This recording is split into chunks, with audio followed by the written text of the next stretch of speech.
pulang dari sekolah untuk mapalah ke Mendaki ya Pak ya? Mendaki. Oke. Ingatin ya, catat ya. Kamu catat janji Bapak buat Santoso ya.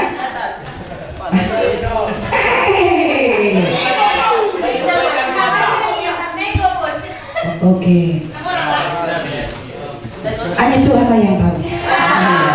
Oke.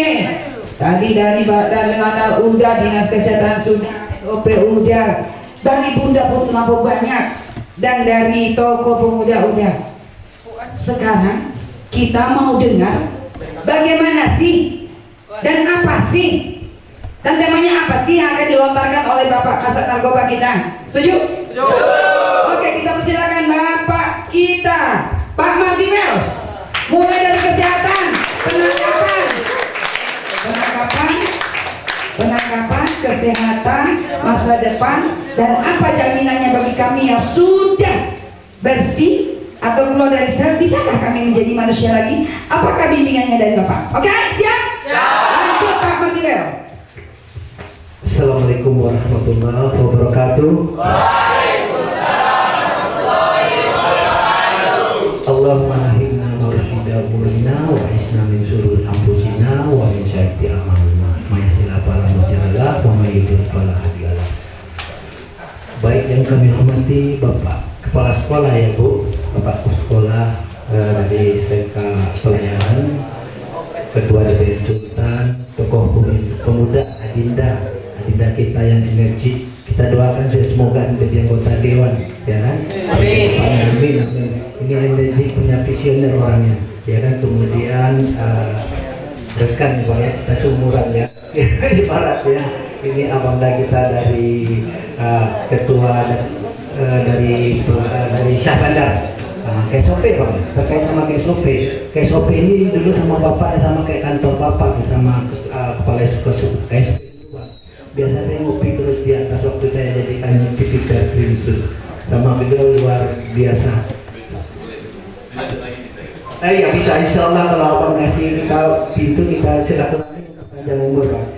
Ya, kemudian dari Menteri Kesehatan, terima kasih dari kesehatan, sebagai Dinas Kesehatan yang setiap acara selalu hadir, ya kan, selalu mensupport kita. Mudah-mudahan semua menjadi amal ibadah. Kemudian dari rekan kita, sinergitas kita dari Angkatan Laut ya, Lanal ya Bu ya, waduh luar biasa kehormatan nih, luar biasa. Siapa yang ini nampaknya ini cita-citanya udah nampak nih ya Bu ya, ini jadi marinir,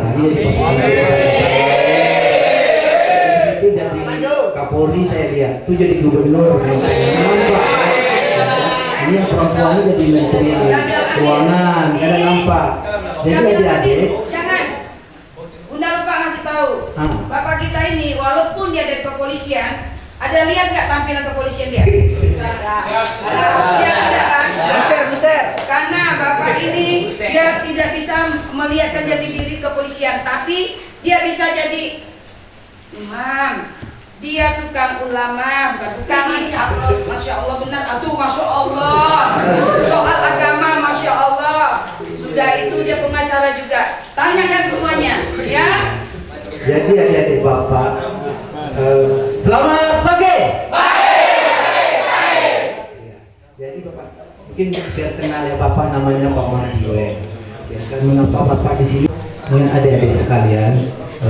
Narkoba itu adalah kejahatan extraordinary crime dan transnasional. Artinya apa? Kejahatan yang luar biasa, ya kan? Kejahatan luar biasa dan melintasi batas negara. Narkoba dijadikan ranking 1 kejahatan yang luar biasa karena sudah sistemik, artinya sudah melebar. Dia ibaratnya sudah masuk ipoles bunkam. Bayangkan narkoba. Mengapa Indonesia menjadi pangsa pasar yang luar biasa? Ini adik-adik ini harus berani menolak karena permintaan terlalu banyak di negara kita, ya kan, sehingga banyak intensitasnya, mobilitasnya dari luar negeri sana banyak ke negara kita. Mengapa anak-anak muda kita ini terlalu permintaannya banyak? Nah, ini adik-adik Bapak ini, sifat kita ini apa? kepo, ya kan? Knowledge every particular object. Artinya apa? Seorang rasa ingin tahunya terlalu tinggi terhadap sesuatu hal.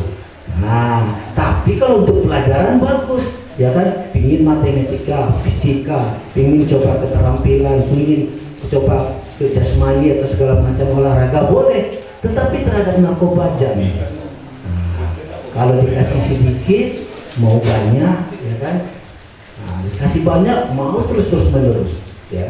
Dan nggak bisa kita dilegalkan ini seperti ganja, ada negara melegalkan, mereka sudah patuh hukum, taat hukum segala macam. Kita nggak bisa, harus dunia kesehatan. Tanya bapak-bapak dari lantai kita kan, harus ada izin. Kalau kita kan pingin 1 butir, pingin 2, 3, 4, ya kan? Bener kan? Ya, kalau nggak ikut tren, dibilang cemen apa ya istilahnya ya? Nggak gaul, ya kan? Bener nggak? Dari bapak? Bener. Sifat kita ingin tahu itu tinggi, tapi kalau untuk pendidikan bagus. Jadi bapak yang syarat narkoba yang pertama, yang bapak-bapak minta sama anak bapak, jangan mau coba-coba dikasih orang narkoba. Karena pelaku narkoba itu dikasihnya free dulu. Ingat, free gratis sekali, 2 kali, 3 kali, udah candu, sudah mendapat kecanduan, ketergantungan, maka apapun bisa dilakukan. Dalam teori fenomena gunung es, Bapak terangkan sedikit, kalau hanya bicara bandar, kurir, ya kan, sampai ke konsumen, sampai orang akibat narkoba ini sakau, ya kan, meninggal dunia, overdosis, itu kecil, itu masih kecil. Kalau di dalam fenomena gunung es, teori gunung es itu dia hanya sedikit nampak di permukaan laut, itu hanya kecil, walaupun triliunan biaya yang dikeluarkan negara, tapi belum apa-apa, masih kecil. Tapi yang di lautnya apa, di dalam lautnya apa, gunung dalam lautnya apa, implikasi yuridis, dampak negatif dari narkoba tersebut. Apa dampak negatifnya Pak? Ya, tindak pidana lain bisa terjadi, eksploitasi anak, KDRT, ya kan, penelantaran keluarga, ya kan? Pencurian lain, tabrakan, segala macamnya, ya. Ini dampaknya, akhirnya orang tua dirugikan, ya kan? Bisa habis isi kakas perabot orang rumah itu kan kecanduannya. Bapak lebih takut nangkap pelaku narkoba, pecandu narkoba dari penangkap perampok. Sudah banyak perampok dari sampai Sumatera, Papua Bapak tangkap. Itu kalau dengar dulu berita kelewang, itu Bapak lawel kelewang yang nangkap tangan kosong, ya kan? Kalau memang kalian masih di zamannya, mungkin Bapak tahu kan 82 penggerebekan gagal, Polresta diserang, Bapak tangan kosong nangkapnya, ikut sama Bapak. Ditanya sama Kapolresta, pakai ilmu apa? Ilmu pengetahuan, kata Bapak. Nah, kenapa? Nah, kalau kita yakin kita bisa, anak-anak Bapak. Ya, jangan coba-coba dibujuk rayu dengan narkoba. Kemudian kalau kalian mendeteksi dini, ada rekan kalian yang sering murung, ya kan? Kemudian sudah boleh melawan sama guru, ya kan? Kemudian dia sudah ibaratnya badan fisiknya agak berkurang, malas-malasan, sering bolos, cabut, cepat segera. Biar dia rehabilitasi, sampaikan ke Bapak atau sampaikan sama Bu Dewi. Nah, kita di sini biar cepat. Karena kalian kalau ada pelaku narkoba itu, dia narkoba ini crime without victim, kejahatan tanpa korban, dia pelaku juga. Nah, kita harus merehab mereka, ya kan? Kita harus merehab mereka. Karena undang-undang kita sendiri 35 itu harus kita rubah. Tidak ada pembeda mana antara pemakai, ya kan, mana antara pengedar, karena sama. Ketika orang memakai narkoba, unsur memiliki, menyimpan, menguasai terpenuhi. Nah, mengapa biaya itu besar, harus kita rehab? Ya wajib, karena 80% itu di sel kita tuh, di lapas tuh, itu narkoba, ratusan ribu bahkan jutaan kalau kita hitung di angkanya di Indonesia itu rata-rata kejahatan narkotika, penyalahgunaan narkotika. Nah, saya minta pada adik Bapak jangan sedikit pun mau dibujuk narkoba, karena penelitian yang ada 80%, 90% kejahatan itu dilakukan oleh usia produktif. No, adik-adik Bapak umur antara 18 sampai 24 tahun, 25 tahun. Jadi katakan tidak untuk narkoba. Kalau kalian kunci sukses, Bapak kasih tahu biar kalian sukses, tidak tergoda segala macam. Mulai dari sini lah, ya kan? Mulai dari apa impian kalian, ya kan? Aku mau jadi apa tadi? Marinir, ya kan? Aku mau jadi gubernur. Mulai dari impian, ya kan? Ketika adik-adik sudah mulai impian, adik pasti dapat. Bapak dulu kisahnya juga sama Pak Fuad. Bapak juga 6 adik beradik. Bapak sendiri laki-laki nomor 2, bukan dari kalangan orang yang kaya. Ya kan, susah, makan aja susah zaman bapak. Mungkin kami seumuran sama abang dan kita dari Syah Bandar ke SOP. Artinya apa? Ketika kita mau, kita pasti bisa. Dan sekarang adik harus patuh. Ada 3 kunci bapak kasih tahu.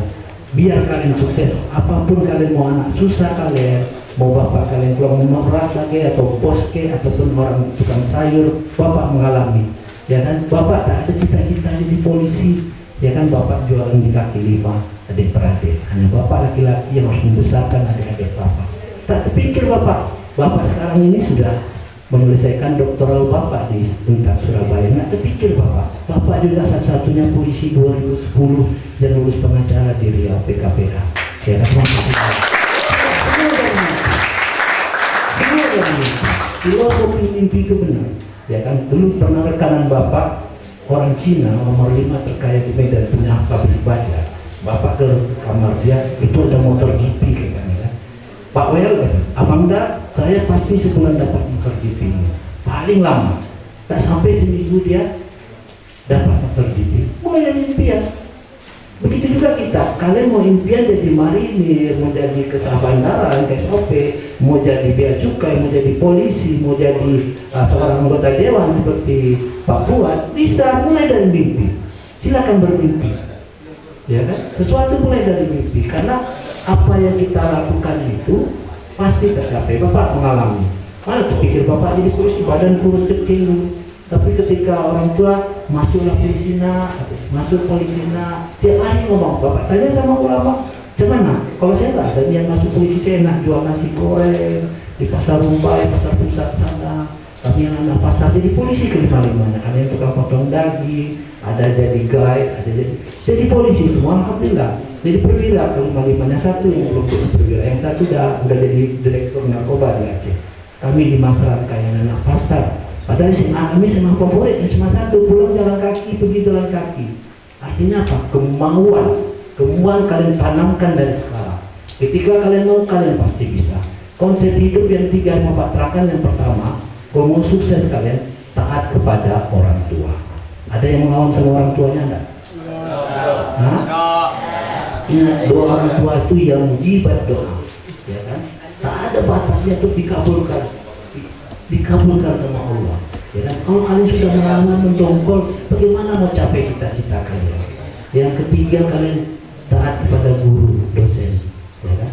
Dulu dosen kalian ikuti, ya kan? A, B, C. Ingat, guru itu adalah perwakilan dari orang tua. Setengah harinya adalah orang tua.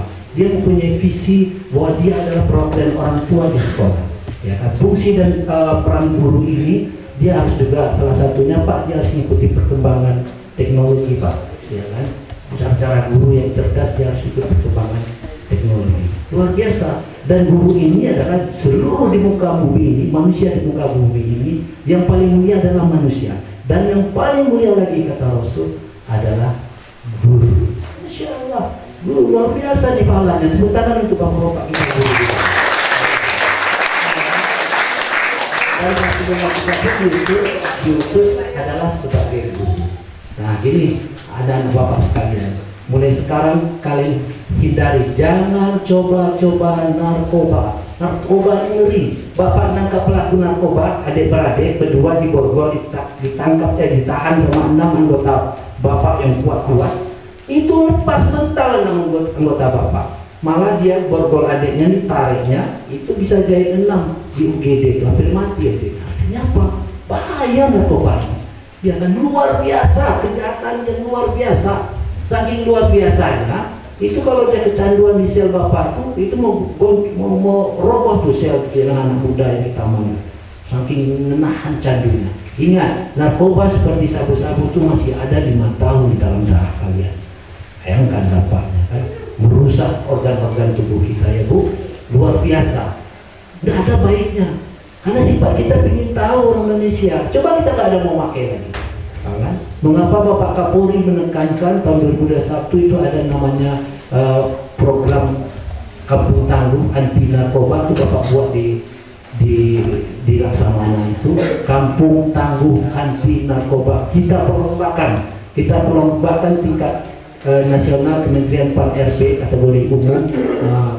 Mudah-mudahan menang ya, doain. Di situ adik-adik bisa lihat, situ ada tapis Quran Bapak buat.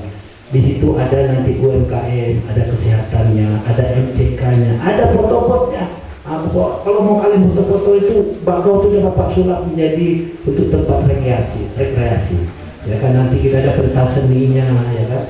Bapak namakan itu Kampung Tangguh anti narkoba gemar berstabi.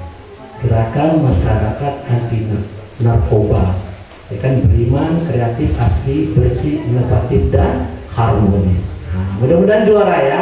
Nah, ini salah satu pencegahan preventif dan preemptif. Ujung-ujungnya tidak harus menegakkan hukum lagi kasus narkoba ini. Udah capek pemerintah triliunan biaya, harus pendekatan. Kita cari akar masalahnya. Pendekatan, kita cegah, sosialisasi ini yang paling utama. Perintah Kapolri dan perintah Panglima TNI. Nah, kita semua harus bersinergis. Kalau kita sudah tolak narkoba, pasti selamat bangsa kita. Orang malas lagi, ya kan? Mau ngirim narkoba sini, Bapak nangkap kemarin hampir 200 kilo, inek 60 karung inek, itu berapa juta generasi yang rusak seperti itu. Bayangkan di Dumai, ya kan? 2 hari Bapak menjabat dapat 8,3, 10 hari sampai 51,3.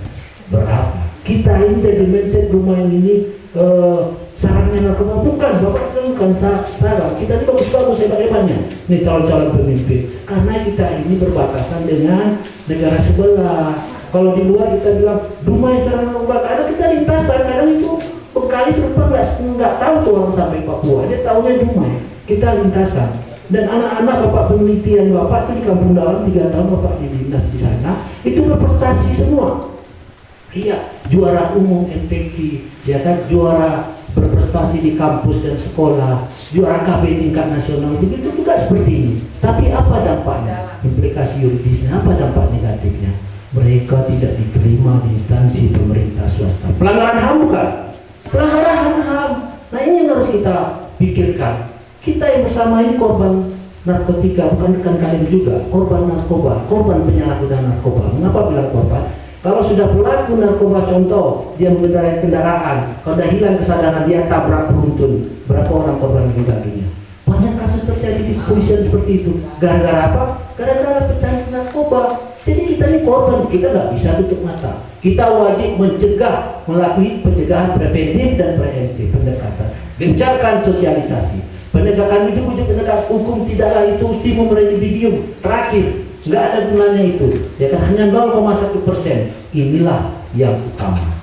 Jadi pesan Bapak satu itu yang 3 tadi, dan taat kepada yang ketiga, taat kepada Allah Subhanahu wa Ta'ala. Insya Allah cita-cita kalian semua jadi orang berguna kalian. Bapak kasih apa dulu, semangat dulu filosofi Bapak yang Bapak pegang itu ayat-ayat 1, ayat itu surat Muhammad ayat 7. Intan surullah yang surkum wa yusabit ardamakum. Jika kamu bantu agama Allah, kamu ikut 3 tadi syarat apa tadi? Patuh kepada orang tua, patuh terhadap guru, taat kepada Allah, ikut semua perintah dan larangannya, maka Allah SWT akan mudahkan segala urusanmu, dan Allah akan naikkan derajat dan pangkatmu. Artinya apa derajat dan pangkat? Cita-cita adik terkabul, mau jadi apa? Tapi semangat, jangan pesimis dulu, ya kan? Jangan pesimis dulu, ya kan? Ingat, filosofi Adagium dipakai seluruh dunia sebagai anak muda. Inal fata manyakulu ha'anaza, laisa fata manyakulu nabi.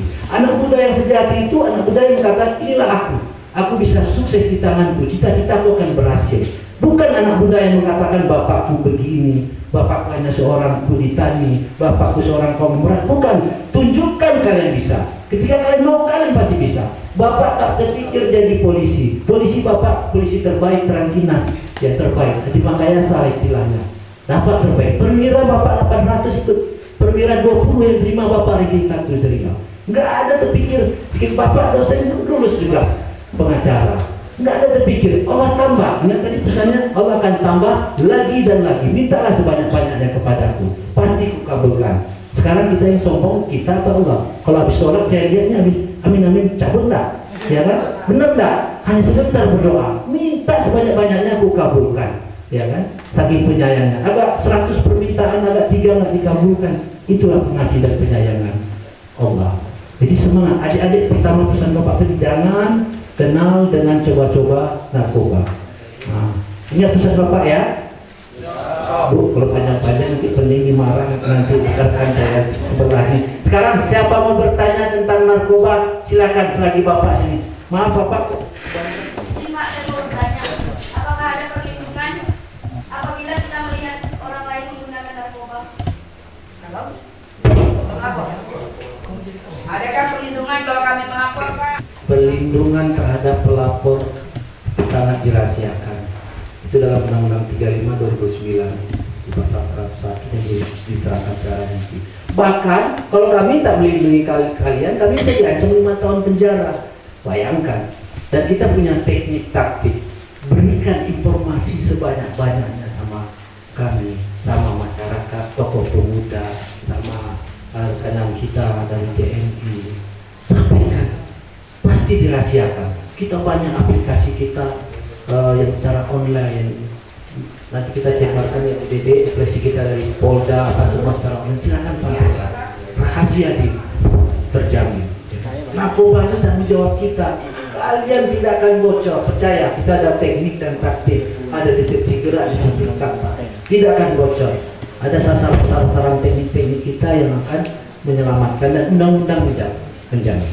Adik-adik sekalian, jangan takut kalau kawan kita ada penyalahgunaan narkoba atau pecandu narkoba dilaporkan. Nah, Bapak bawa segera. Undang-undang narkoba ini sudah berkembang, growing of law tadi Bapak bilang, berkembang hukum itu. Malah mungkin harus dipisahkan mana antara pecandu dengan bandar atau pelaku lainnya, karena nggak sama, semua disamakan. Ketika orang udah pakai narkoba, suruh memiliki, menyimpan, menguasai, dimiliki di pasal-pasal semuanya. Waisa 12, 14, 127, 128 sama. Nah, ini mungkin tugas kedepannya yang kita akan berubah. Jadi kalau ada penyalahgunaan narkoba ataupun pecandu narkoba, nanti sampaikan ke Bapak, dijamin tidak diapa-apakan, kita rehab, ya kan? Kita balikkan rehabilitasi medis ataupun sosial. Terjamin, Bapak jamin, karena sudah ada aturan hukum. Kepolisian menerbitkan Perpol 8 2021, kehakiman juga, ya kan, 4 2010, ya kan, kejaksaan juga. Jadi nggak usah takut melaporkan narkoba, sampaikan, kita cegah, kata Bapak. Tidak ujung-ujungnya penegakan hukum, kita cegah, mengembalikan keadaan semula. Ya, ya. Jadi semangat, nggak ada. Bapak menjamin, kalau perlu catat nomor Bapak 0813. Catat yang ada kan. Cepat. Gampang apalnya, 0813 656 222 dari jadi polisi Bapak. Pak, katanya cepat betul, Pak. Iya, 0813 656 222. Gampang kalau ngapalnya. Sudah. Pak, cepat betul. Ulang lagi, Pak. 0813 656 duanya 3 kali 42. 2 42. Nah, pernah ganti, ya kan? Bapak infonya gitu-gitu juga. Ini dari dulu pernah ganti jadi polisi, tak masalah. Tidak pernah. Apa lo profil aja nih? Ini aja ada semua kasih. Nggak ada Bapak tutup-tutupin. Siapa yang sudah catat nama nomor Bapak? Nah, gampang ngapalnya. Kalau ada informasi kasih tahu Bapak turun langsung, ya kan? Kita bisa selamatkan kota Dumai kita ini. Bapak nangkap ratusan kilo narkoba, ada beban sama Bapak, ya kan? Di profiling pun Bapak paling dilihatnya di rekening Bapak itu hanya gaji top potong deh, ya kan? Dilihatnya dunia hitam, alhamdulillah insyaallah, ya kan, kita bersih, ya kan? Paling dia nyentuh Bapak, ya kan? Itu risiko Bapak, jabatan Bapak, kan? Ya, paling mobil Bapak di rumah 4 kali ditabrak semua orang tak dikenal, kan? Tapi Tuhan menyelamatkan kita, mobil Bapak ditembak. Itu risiko polisi biasa, ya kan? Selagi kita yakin kepada Allah akan memudahkan urusan kita pasti selamat, ya kan? Tapi kalian harus kuat gigi ya, tolak karena saya yakin anak-anak SMK pelayanan ini anak-anak yang punya prestasi dedikasi yang tinggi. Semangat!